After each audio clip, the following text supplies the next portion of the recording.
Puis Allah tabaraka wa ta'ala conclut en disant وَتَكَاثُرٌ فِي الْأَمْوَالِ وَالْأَوْلَادِ.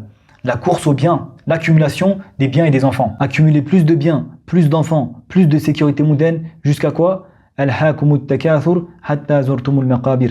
La course aux richesses vous distrait jusqu'à ce que vous visitiez les tombes, jusqu'à la mort.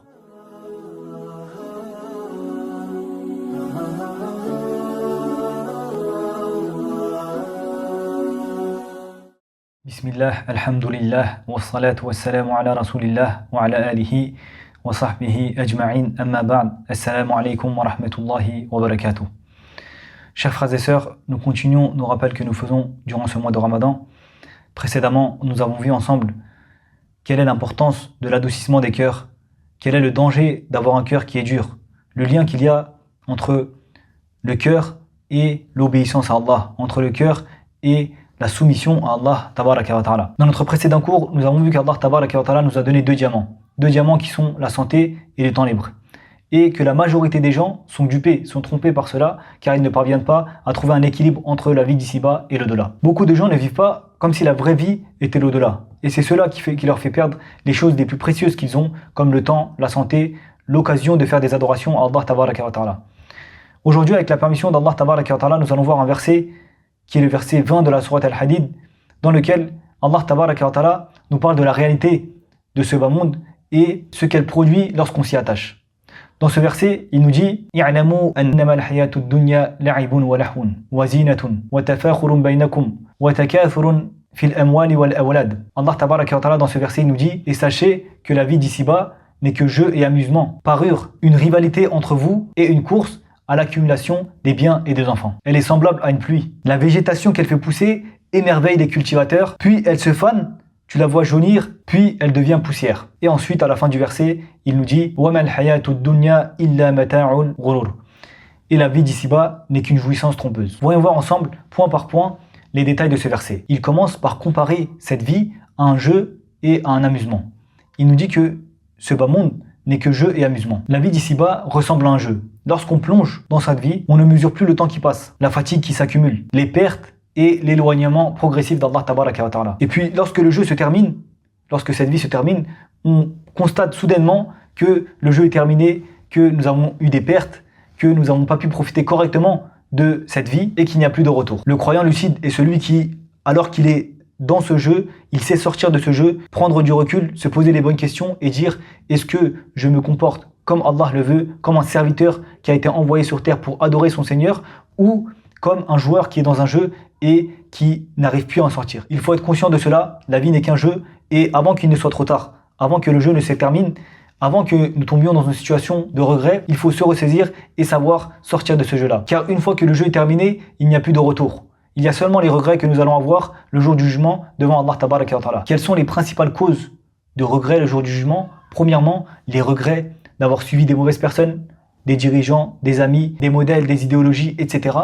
Et la seconde source de regret, c'est de ne pas avoir utilisé le temps correctement. Demander à Allah tabaraka wa ta'ala de revenir sur terre pour utiliser son temps correctement et faire des bonnes œuvres. La deuxième source de regret, c'est celle-là. Lorsque la mort arrive, l'homme constate ce qu'il a négligé, les obéissances qu'il aurait pu faire à Allah, les adorations, le temps, etc., etc. Le cœur attendri n'attend pas que le jeu soit fini pour prendre conscience de cela. Il se réveille pendant le jeu avant qu'il ne soit trop tard. La'ibun wa lahwun wa zinatun. La vie d'ici-bas n'est qu'une parure. L'être humain aime naturellement ce qui est beau, ce qui est propre, ce qui est esthétique, ce qui est élégant. Mais ici, ce qui est important, c'est d'être dans une situation de juste milieu concernant ce sujet. Il existe une part légitime, se présenter correctement, utiliser les bienfaits qu'Allah nous a donnés, porter proprement les bienfaits qu'Allah tabaraka wa ta'ala nous a donnés, etc. Et il y a une autre part qui n'est pas légitime et qui est blâmée ici dans ce verset. Quand Allah accorde un bienfait à son serviteur, il aime voir les traces de cela sur lui, dans les limites du licite et sans orgueil. Un jour, le prophète sallallahu alayhi wa sallam voit une personne qui était dans une mauvaise situation. Elle n'était pas vêtue correctement, elle n'était pas propre. Et le prophète sallallahu alayhi wa sallam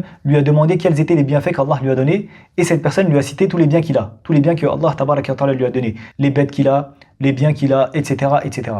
Ensuite, le prophète sallallahu alayhi wa sallam lui a indiqué que Allah aime voir sur son serviteur les traces des bienfaits d'Allah. On voit ici que le prophète sallallahu alayhi wa sallam encourage le compagnon à se présenter correctement. Mais le danger commence lorsque tout le temps que nous avons est utilisé dans la mode, dans le paraître, dans les styles vestimentaires, dans l'image, dans la comparaison avec les autres personnes, etc.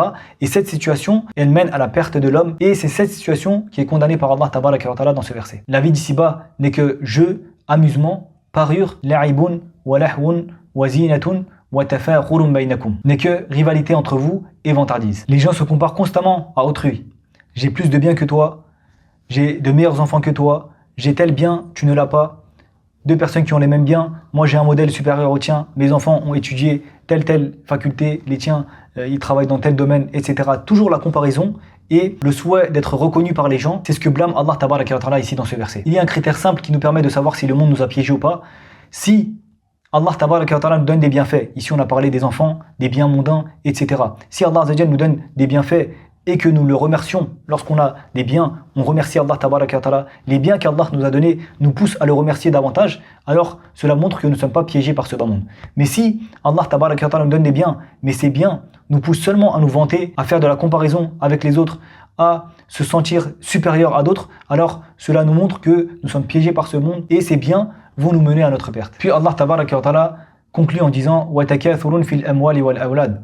La course aux biens, l'accumulation des biens et des enfants. Accumuler plus de biens, plus d'enfants, plus de sécurité mondaine, jusqu'à quoi? Alhaakumut takathur hatta zurtumul maqabir. La course aux richesses vous distrait jusqu'à ce que vous visitiez les tombes, jusqu'à la mort. Cette course aux richesses, elle nous distrait jusqu'à notre mort. On veut toujours plus de biens, on veut toujours plus d'enfants, se glorifier, se vanter avec nos familles, avec nos enfants, etc. Cette course, cette accumulation continue jusqu'à quand? Jusqu'à ce que la mort arrive. Et là, une fois que la mort arrive, l'homme comprend que ce qu'il a accumulé ne l'a pas sauvé et, encore pire, il devra rendre des comptes pour tout ce qu'il a accumulé. Le but de la subsistance n'est pas l'accumulation, n'est pas la vantardise, n'est pas le fait de se comparer aux autres. C'est une épreuve d'Allah tabaraka wa ta'ala. Il faut remercier Allah azza wa jal pour ce qu'il nous a donné et donner comme lui il nous a donné. Dans la suite, Allah tabaraka wa ta'ala compare le monde à une végétation splendide qui disparaît par la suite. Au début, tout est beau, tout nous émerveille, ensuite ça commence à jaunir, puis ensuite ça devient débris, poussière et ça finit par disparaître. Donc il ne faut pas se laisser hypnotiser par la vie d'ici-bas, par l'attirance de la vie d'ici-bas, car comme cette végétation, cette vie d'ici-bas aussi va finir par disparaître. Et les savants, lorsqu'ils parlent de ce verset et de la comparaison qu'Allah tabaraka wa ta'ala a fait, il y en a certains qui ont donné un exemple pour comprendre la réalité de ce monde. Il y a des voyageurs qui arrivent sur une île splendide, magnifique, et le capitaine de ce bateau, il s'arrête sur cette île, il dit que nous allons faire une pause, puis nous allons repartir, et il leur donne un temps. Il y a un premier groupe qui va dans l'île, profite brièvement, puis ensuite retourne dans le bateau, elles prennent les meilleures places, et ils se replacent dans le bateau. Il y a un deuxième groupe qui s'en vont aussi dans l'île, qui profitent de l'île, mais qui viennent un peu tard, et lorsqu'elles reviennent sur le bateau, elles n'ont pas les meilleures places. Il y a un troisième groupe qui profite de l'île, se réveille un peu trop tard, arrive à rattraper le bateau, ils rattrapent le bateau avec des souvenirs, ils ont pris des souvenirs avec eux, et ces souvenirs vont se faner et devenir nuisibles avec le temps. Et il y a un dernier groupe qui profite de l'île et oublie complètement le bateau. Lorsqu'ils s'en rappellent, c'est trop tard, le bateau est déjà parti. La vie d'ici-bas ressemble à cette île. C'est un arrêt, ce n'est pas une demeure dans laquelle nous devons nous attarder. Après la description de ce bas monde, Allah mentionne l'au-delà. Il dit qu'il y a un châtiment douloureux pour ceux qui n'ont pas vécu correctement, qu'il y a un pardon d'Allah et l'agrément d'Allah pour les bienheureux. La clé ici, mes chers frères et sœurs, c'est de comprendre la réalité de ce bas monde et avoir conscience de la réalité de l'au-delà. L'au-delà ne peut pas être comparé à la vie d'ici-bas. Le prophète sallallahu alayhi wa sallam nous dit que l'espace qu'occupe un fouet dans le paradis est meilleur que le bas monde et tout ce qu'il contient. Auprès d'Allah tabaraka wa ta'ala, ce bas monde n'a aucune valeur. Le prophète sallallahu alayhi wa sallam se promenait avec les compagnons, ils ont vu une carcasse d'un animal, puis le prophète sallallahu alayhi wa sallam dit que les gens jettent cette carcasse parce qu'elle n'a aucune valeur pour eux. Ensuite il dit par Allah, ce monde est plus méprisable auprès d'Allah que cette carcasse ne l'est pour vous. Et dans un autre hadith, le prophète sallallahu alayhi wa sallam nous dit, si ce monde avait auprès d'Allah la valeur de l'aile de la moustique, alors il n'aurait même pas donné une gorgée d'eau aux mécréants. Donc mes chers frères et sœurs, il faut prendre conscience de la réalité de la vie d'ici-bas. Cette vie, ce monde n'a aucune valeur auprès d'Allah. Nous devons prendre conscience de cela. Nous devons travailler pour la réelle vie qui est l'au-delà. Si nous prenons conscience de cela, nous pourrons alors utiliser correctement ce qu'Allah nous a donné, que ce soit le temps, que ce soit la santé, les biens qu'Allah nous a donnés, nous allons les utiliser pour obtenir l'au-delà, pour gagner l'au-delà. Qu'Allah tabaraka wa ta'ala fasse que notre cœur aime ce que lui aime et qu'il déteste, qu'il méprise ce que lui déteste, qui nous permette durant ce mois de Ramadan d'adoucir nos cœurs. Allahumma amin wa akhiru da'wana anil hamdulillahi rabbil alamin. Assalamu alaikum wa rahmatullahi wa barakatuh.